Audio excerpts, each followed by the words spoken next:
Saudações, senhoras e senhores, aqui é Diogo Rafael Moreira do site controversiacatólica.com. Esta parece que tende a ser a Semana Episcopal.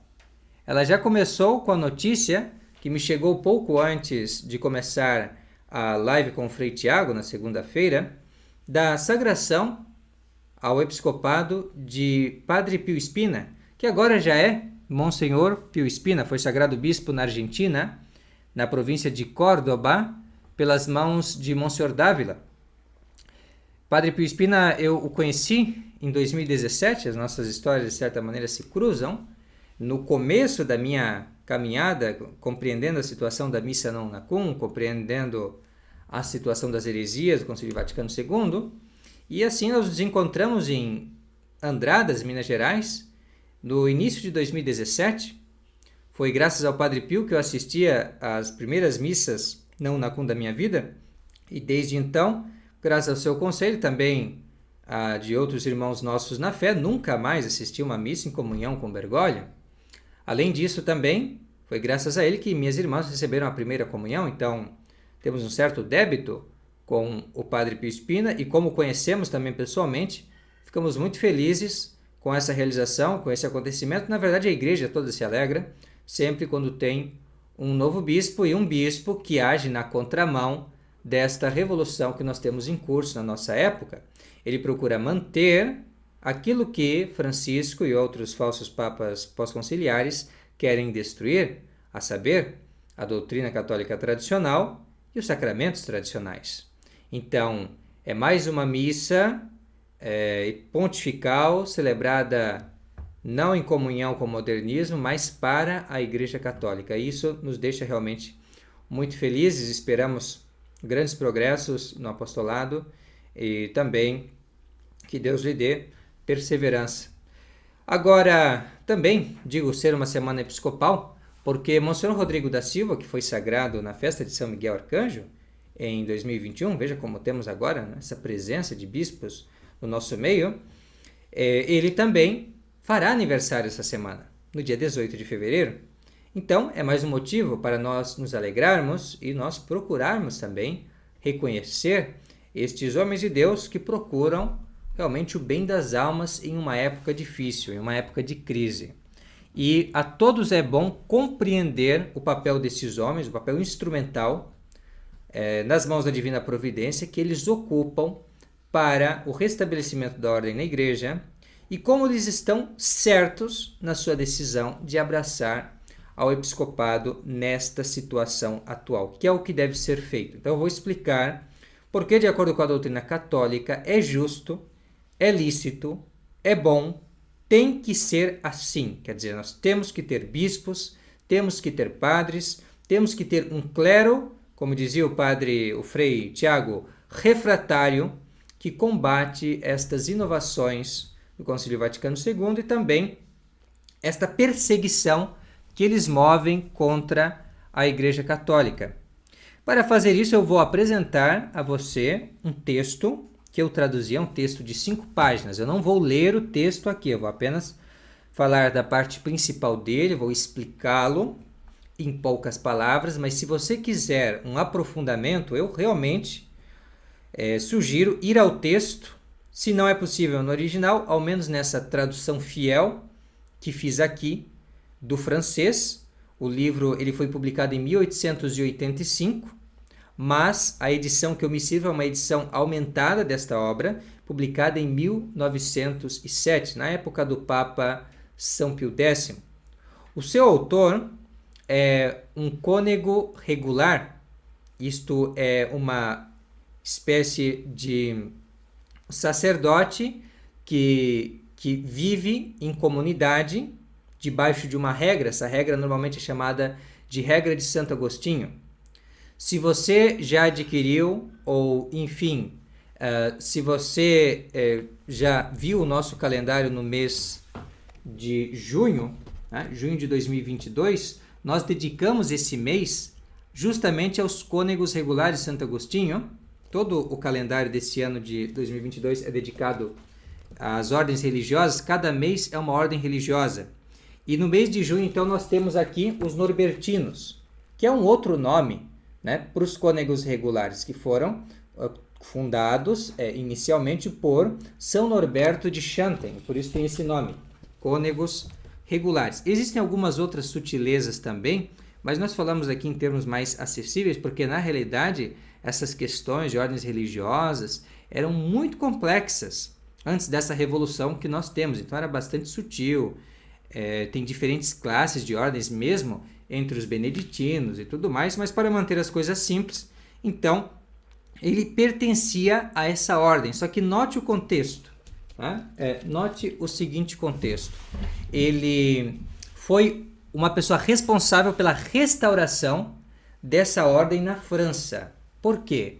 Porque na França do século XIX, em decorrência da Revolução Liberal no final do século XVIII, a famosa Revolução Francesa, houve a destruição das ordens religiosas. Elas foram banidas da França.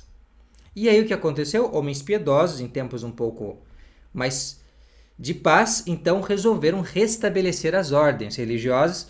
Um deste famoso foi Dom Guéranger, que refundou os beneditinos, e outro foi este Dom Adrien Gréat, que restabeleceu os cônegos regulares de Santo Agostinho, e assim se tornou também ele o fundador, o refundador, poderíamos dizer assim, sob o nome de Cônegos Regulares da Imaculada Conceição, estabelecido sob o Papa Pio IX. Então esse é o autor.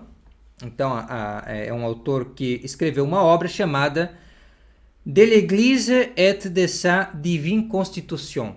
Então, sobre a Igreja e a sua constituição divina. E esta obra, ela não aparece simplesmente como uma obra com um imprimatur, uma aprovação simples da autoridade eclesiástica, não. Ela vem também com a aprovação de muitos bispos e cardeais, mostrando que é uma referência para nós, que muitas pessoas eminentes na Igreja, pela sua doutrina, pelas suas obras, aprovam, aceitam, reconhecem essa doutrina. Então, o que ele está dizendo aqui sobre o papel dos bispos em um tempo de crise é o que vai valer também para nós. Nós podemos tomar isto como um argumento, correto? Em defesa destes homens de Deus que hoje lutam contra o sistema iníquo estabelecido pelos modernistas. Mas, para que nós possamos fazer isso realmente, nós precisamos entender um pouco como que funciona, qual é o papel do bispo na igreja. Então, o bispo ele tem um papel ordinário e um papel extraordinário. O poder do bispo. Então, normalmente o bispo, ordinariamente, é reconhecido como aquele que representa Cristo e a igreja na sua diocese, ou seja, num território definido. E é ali então que ele dá as ordens, que ele estabelece, enfim, os catecismos que se devem seguir, que enfim, ordena tudo, os sacerdotes, não é? E assim organiza a atividade da igreja naquele território, e é realmente como Cristo ali para os fiéis. Isso já dizia Santo Inácio de Antioquia já no ano 107, pensa a antiguidade em uma de suas cartas. Onde está o bispo, está a igreja. Então esse normalmente é o papel do bispo, mas o bispo está onde? Está num determinado território, numa diocese. Então ele está disperso, como que, então em um determinado local, aí outro bispo tem outro local, eles estão dispersos, espalhados pelo mundo, ordinariamente.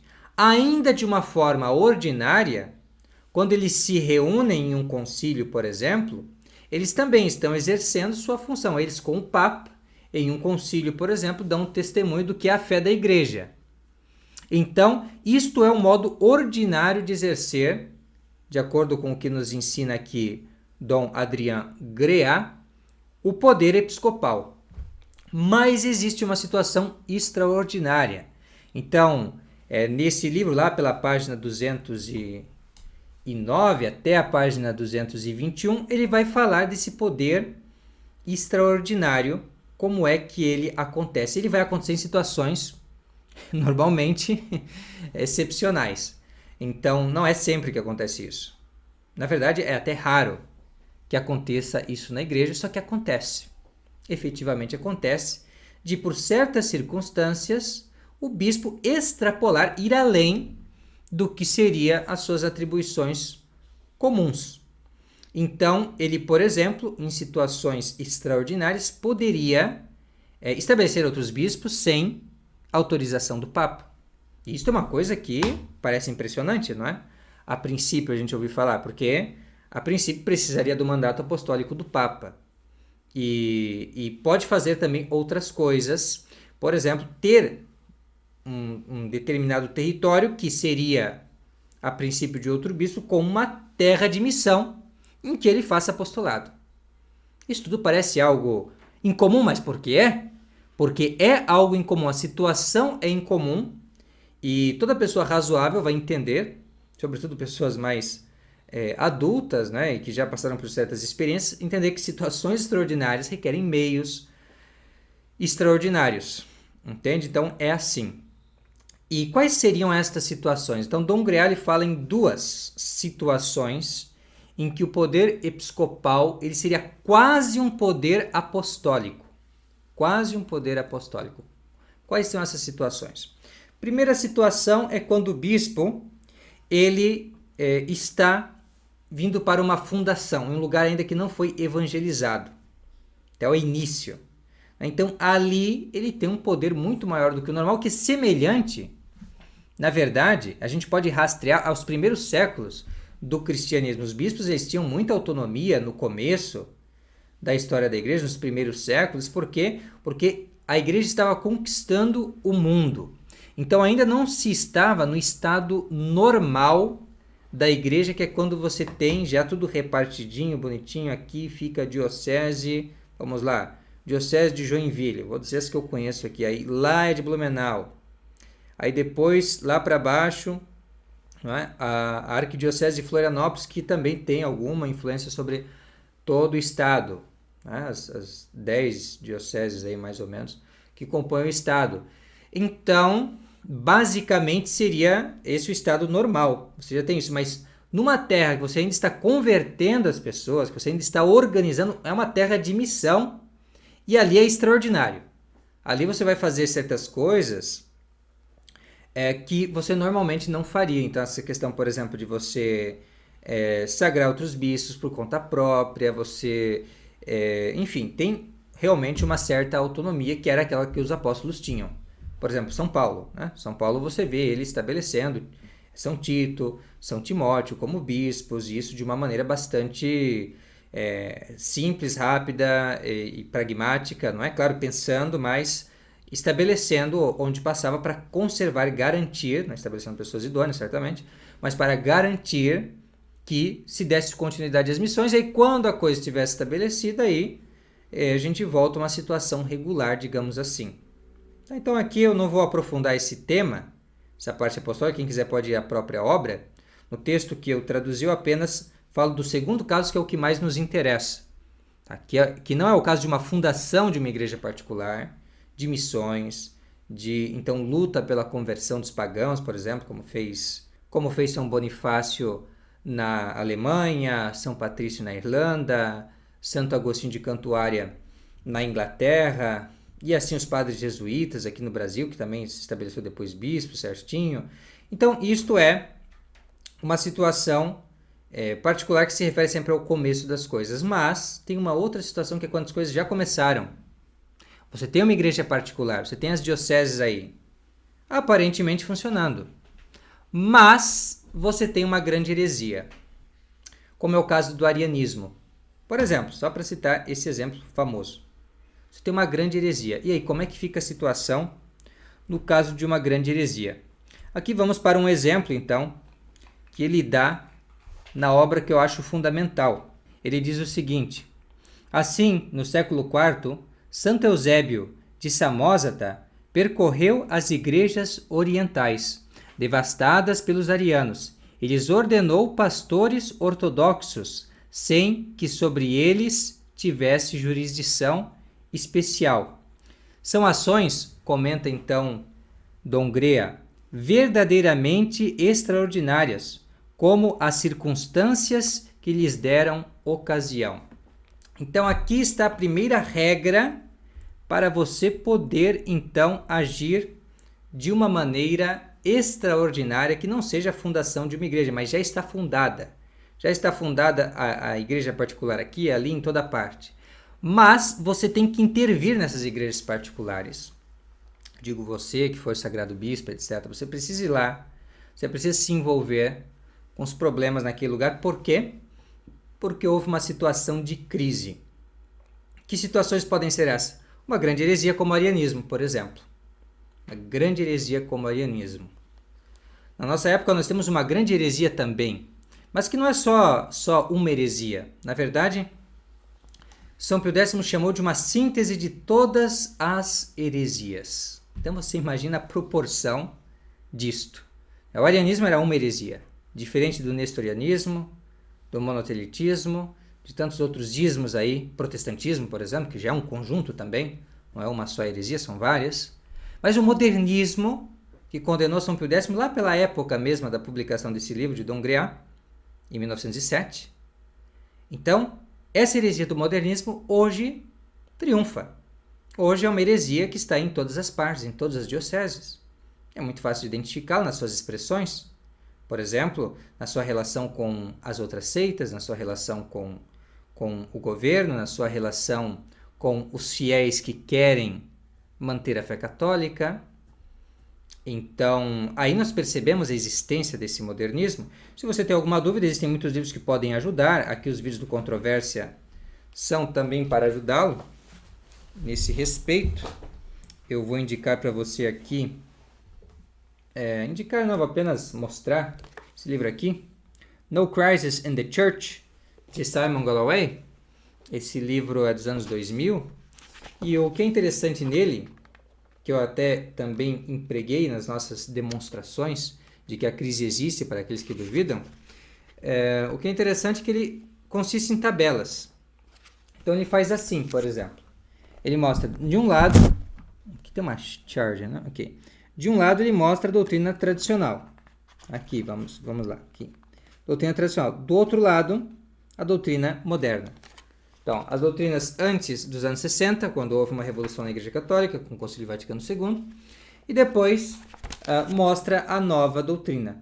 Certo? Todo ele é constituído de tabelas, né? Você pode ver, são todas tabelas, são 200 páginas de tabela e depois mais apêndices, mostrando, por exemplo, uma lista com mais de 100 sujeitos aí que são considerados, alegados, né? Tem uma lista que menciona, né, terem pertencerem à maçonaria. Alguns têm até a matrícula na loja maçônica, o codinome. Então, assim, realmente existe uma crise. Nós temos pessoas que se dizem católicas, mas que estão ensinando doutrinas protestantes e maçônicas abertamente. Assim como antigamente tinham pessoas que negavam a divindade de Cristo, que eram os arianos. Certo? Então, hoje, por exemplo, tem pessoas que negam a divindade da igreja, o caráter divino da igreja, o caráter sobrenatural, a necessidade das pessoas aderirem à igreja católica, também vários aspectos da moral, sobretudo da moral católica, mas também pontos doutrinais. Tem várias heresias que levam as pessoas a perder a fé, que levam as pessoas a ficarem em pecado mortal, enfim. Então, a caridade apostólica exige que nessas circunstâncias raras, que não é normal na igreja, isso acontece, isso é a ilusão de muita gente, né, que acha que vai ser sempre assim na igreja, ou que foi sempre assim na igreja, não. Essas situações de heresia existem, mas as situações em que o bispo precisa intervir são raras, são situações realmente em que uma grande parte do episcopado aderiu ao erro. Então, neste caso, é possível uma intervenção dos bispos, está certo? Nesse caso, é possível. E é possível também,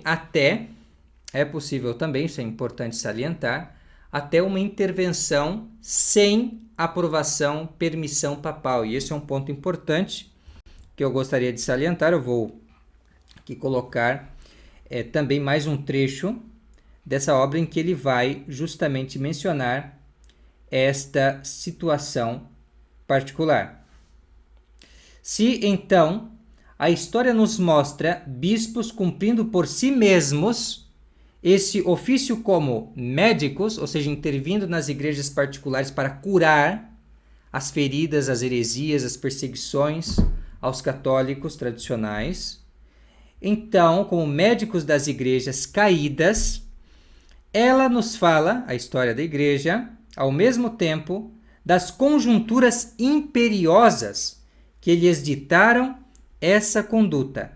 Era preciso, para torná-la legítima, necessidades tais que a própria existência da religião estivesse envolvida, que o ministério dos pastores particulares fosse inteiramente aniquilado ou tornado impotente, e que não se pudesse esperar nenhum recurso possível à Santa Sé.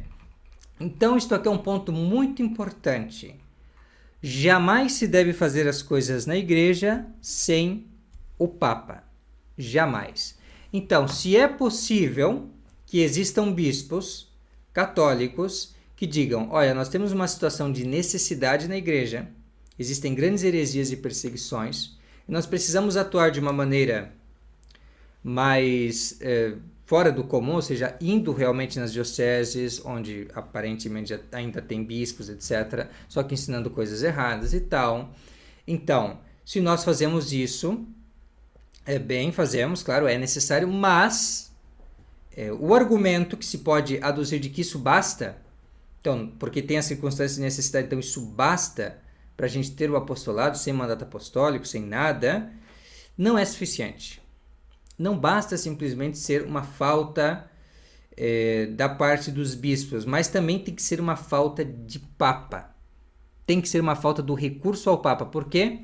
Porque o Papa é quem garante na igreja justamente que essas medidas sejam tomadas, é aquele que zela pela manutenção da fé e da moral católica, para conservar a disciplina na igreja, e ele tem uma assistência especial do Espírito Santo para essa função do governo da Igreja Universal em situações de crise. Então, a própria situação da crise envolver hoje em dia o Papa, né, no sentido que ele está promovendo essas coisas erradas, isso torna a situação realmente muito particular. Quer dizer, você não tem simplesmente um problema de heresia causada por terceiros, mas a própria hierarquia, a alta hierarquia da igreja está envolvida em algo que, teoricamente, é impossível para ela, porque nós sempre vamos ter que fazer recurso ao Papa. Então, em que situação que nós estamos? Uma situação em que nós não temos recurso ao Papa, ou seja, um Papa católico. Não temos. Então, não temos recurso a um católico na Cátedra de Pedro, que nós temos ali um herege também. Então, nessas condições, e somente nelas, nós podemos fazer as coisas de uma maneira independente até que as coisas se resolvam. Ou seja, enquanto continuarem as circunstâncias assim, um bispo pode fazer como Santo Eusébio de Samosata e ir, por exemplo, para a Palestina, Fenícia, como ele fez, outros lugares, estabelecendo bispos, missões, como se fosse território de missão. Isso é justo, isso é correto. Então, esta é a justificativa católica. Nesse caso, quando não é possível recurso à Santa Sé, então é possível esse tipo de missão, como a gente está fazendo. Então, nós estamos agindo de acordo com a doutrina católica. Mas se você vai ao texto do Padre Great até o final, você vai perceber que ele é da opinião que essa situação de, por exemplo, os bispos terem de intervir, como eu estou colocando nas dioceses hoje em dia, é algo muito difícil de acontecer, praticamente impossível. Por quê? Porque o Papa jamais vai acontecer de levar os fiéis ao erro, de não tomar medidas quando uma situação de heresia, de perseguição acontecer, etc. Então, Dom Great entendia, esta era a opinião dele, que seria impossível uma tal situação de não poder haver na nossa época recurso ao Papa. Por quê? Porque ele tinha uma fé realmente no papado. E ele tem razão.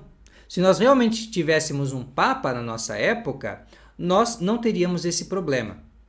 Porque qualquer um poderia recorrer ao Papa e estaria tudo resolvido, como sempre foi feito na história da Igreja. Então, isso você vê no texto da Pastor Aeternus, por exemplo. Sempre, os doutores católicos sempre recorreram à Santa Sé, porque nela não pode haver defeito, não pode haver mancha, não pode haver vacilação na sua fé. Então, claro, posto que né? Segundo Dongré, sempre haveria ali o Papa disponível para as pessoas, então jamais haveria, nos próximos anos, uma situação em que os bispos precisassem tomar iniciativa eles próprios, como o que nós temos hoje em dia. Como foi o caso, por exemplo, historicamente falando, de Monsenhor Lefebvre, Monsenhor Tuque, etc., isso jamais existiria.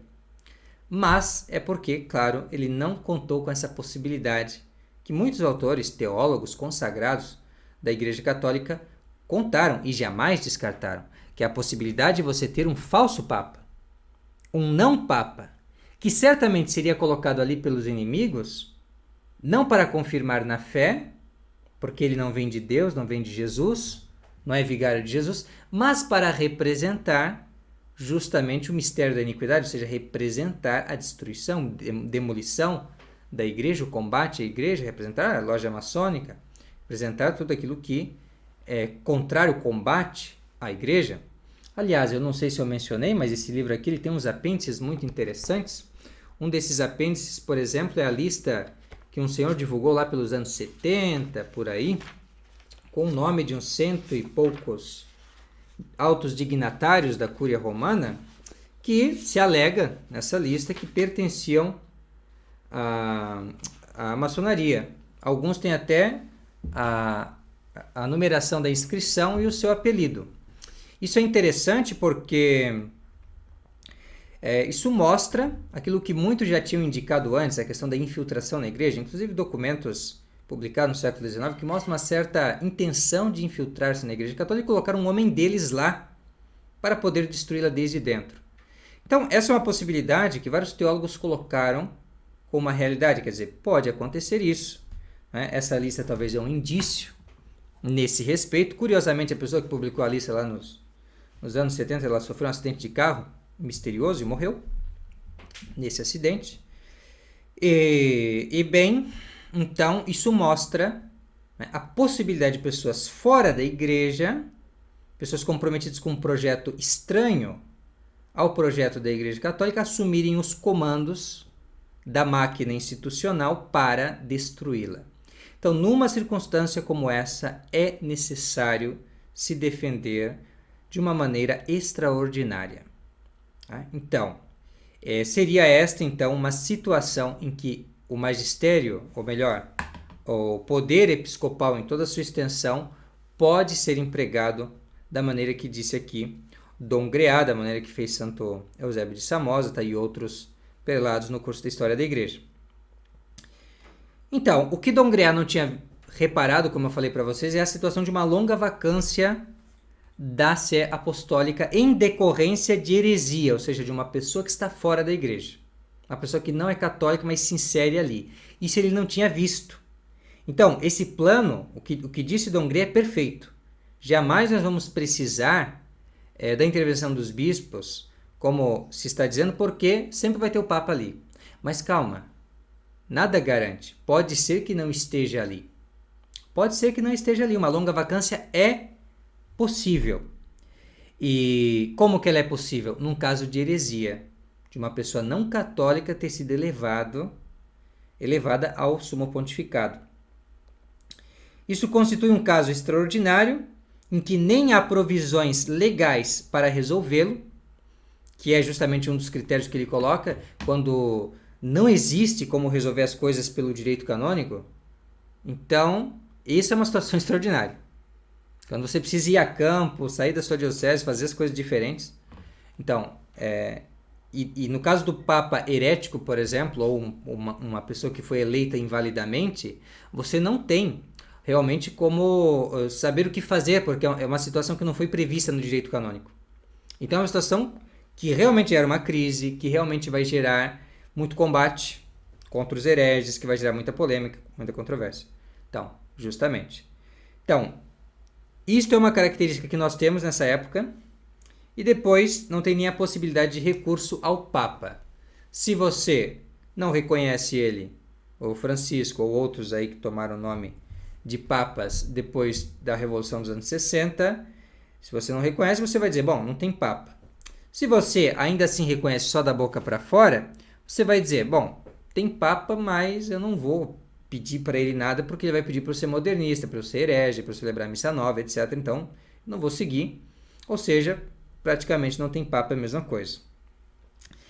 E essa possibilidade, então, que Dom Greá não considerou, porém, é uma possibilidade bastante plausível, sobretudo diante das heresias ditas por Bergoglio sobre vários pontos da moral e da fé católica.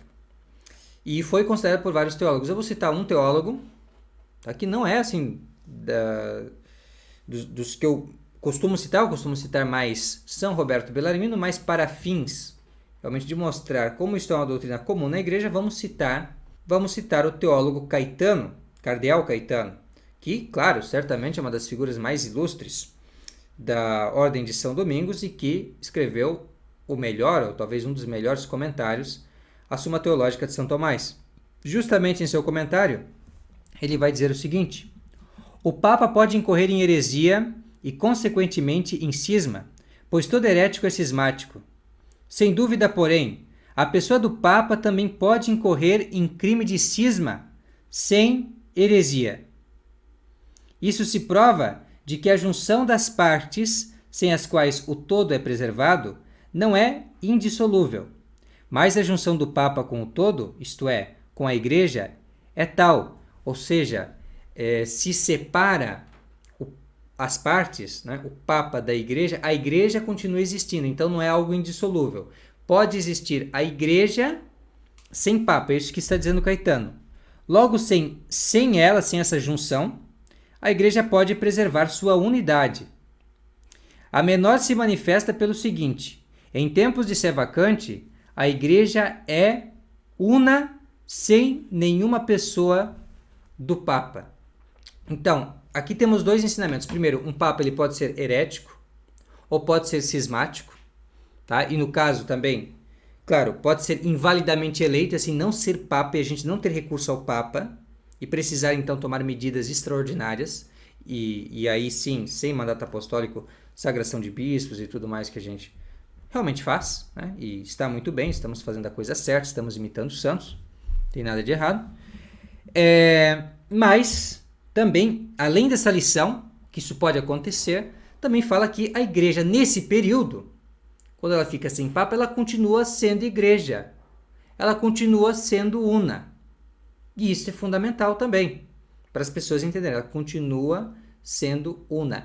E os bispos que se mantiveram fiéis à tradição e ordenaram outros bispos. Então, ali você tem a igreja una, ali você tem o episcopado católico trabalhando para manter a fé, a disciplina, os sacramentos tradicionais. Ali, se alguém tem alguma dúvida, reside a Igreja Católica.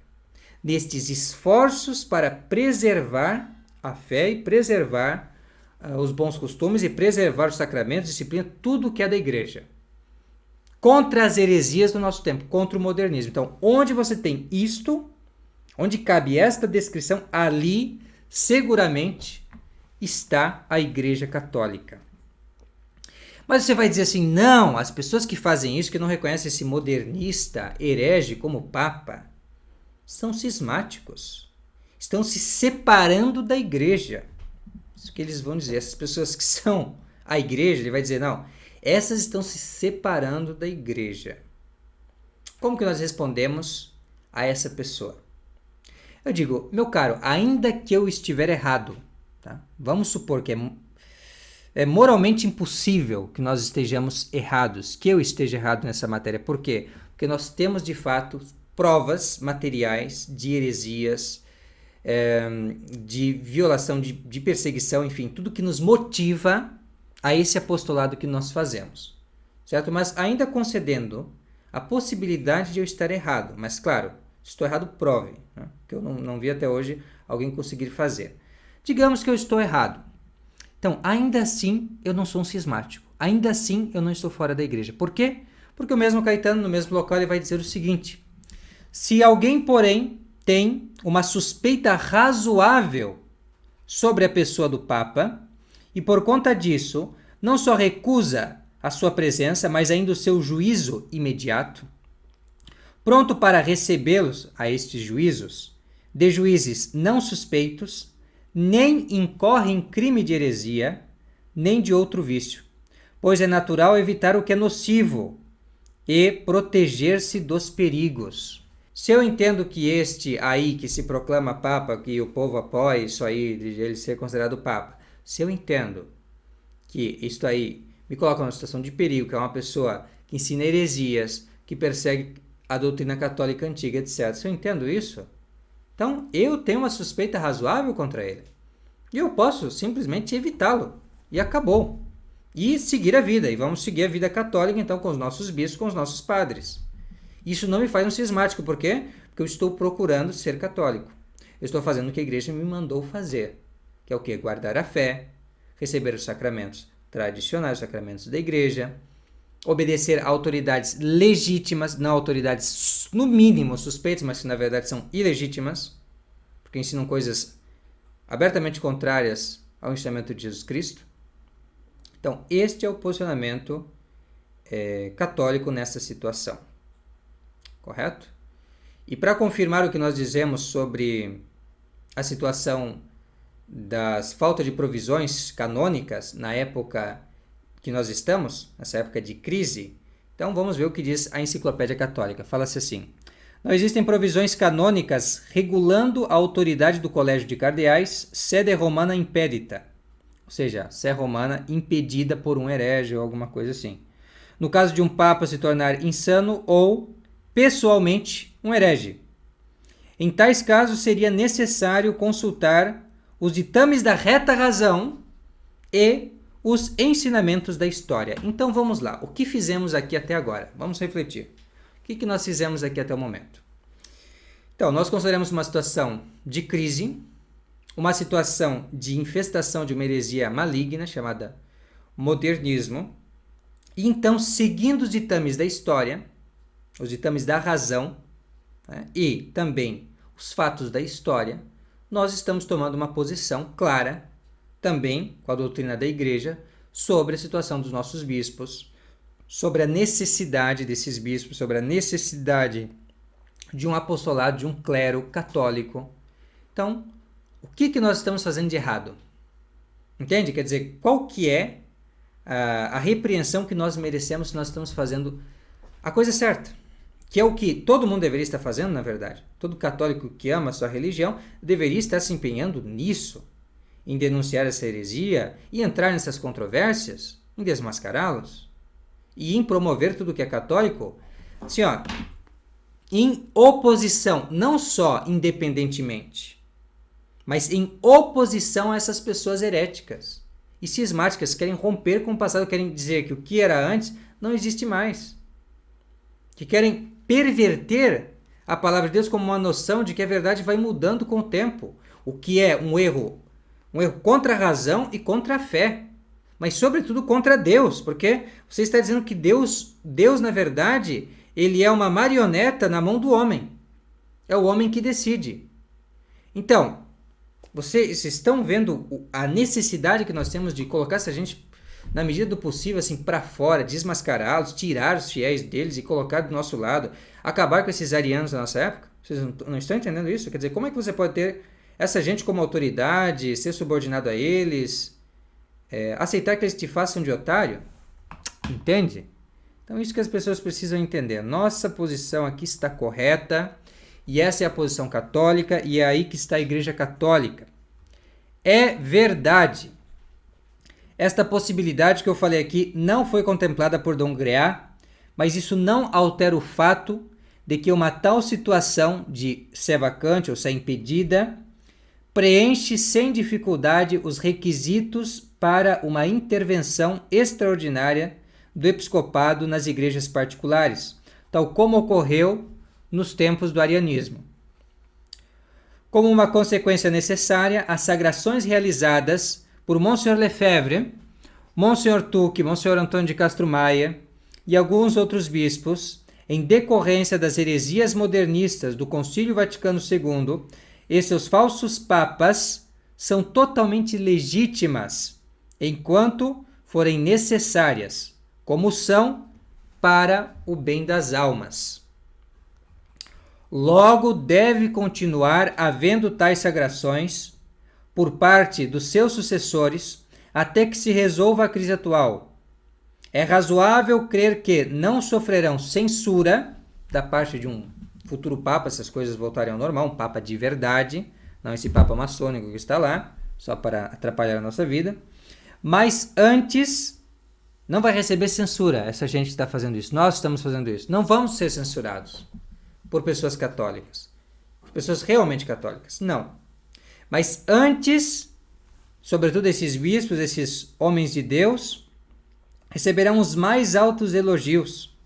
Aqueles que, em tempos de crise, não ficaram ociosos, mas trabalharam para nutrir os fiéis com a sã doutrina e fortalecê-los na graça de Deus. E aqui então encerra esse nosso vídeo, que é uma homenagem a estes homens, de um incentivo às vocações nessa nossa época. Sigam em frente, seminaristas, sigam em frente sacerdotes que querem romper com essa seita do Vaticano II. Estou sabendo que teremos mais padres, então já tivemos um bispo, o inferno certamente não está feliz. Então, tivemos um bispo, agora também, em breve, teremos mais sacerdotes que romperam com o modernismo, estão aderindo à posição católica para combater de verdade, não de brincadeirinha, não como uma oposição controlada, mas de verdade, as heresias do Concílio Vaticano II e a toda essa desordem que existe no nosso tempo. Então, isto é o que Deus quer. Deus vult. É isso que nós devemos fazer. E é o que nós estamos fazendo, e eu agradeço muito a estes bispos, a também estes padres, a todas as pessoas que trabalham por esse apostolado. Esse é o caminho. É isso que nós devemos fazer. E parabéns realmente aos bispos, a Monsenhor Rodrigo da Silva, né, que está conosco aí desde 2018, né, nós estamos juntos, colaborando, trabalhando, enfrentando tantas controvérsias, e também, claro, agora Monsenhor Pio Spina, um neo-bispo, que Deus o abençoe na sua missão. Nós também que tivemos a graça de, no começo da nossa caminhada, tê-lo como uma referência nos nossos caminhos. Então, muito obrigado a vocês, que Deus abençoe bem e que nos concedam também, de onde estejam, né, essas dignidades eclesiásticas, nos concedam também a sua bênção. Forte abraço, meus caros que nos acompanharam aqui, fiquem com Deus. Até a próxima. Tchau, tchau.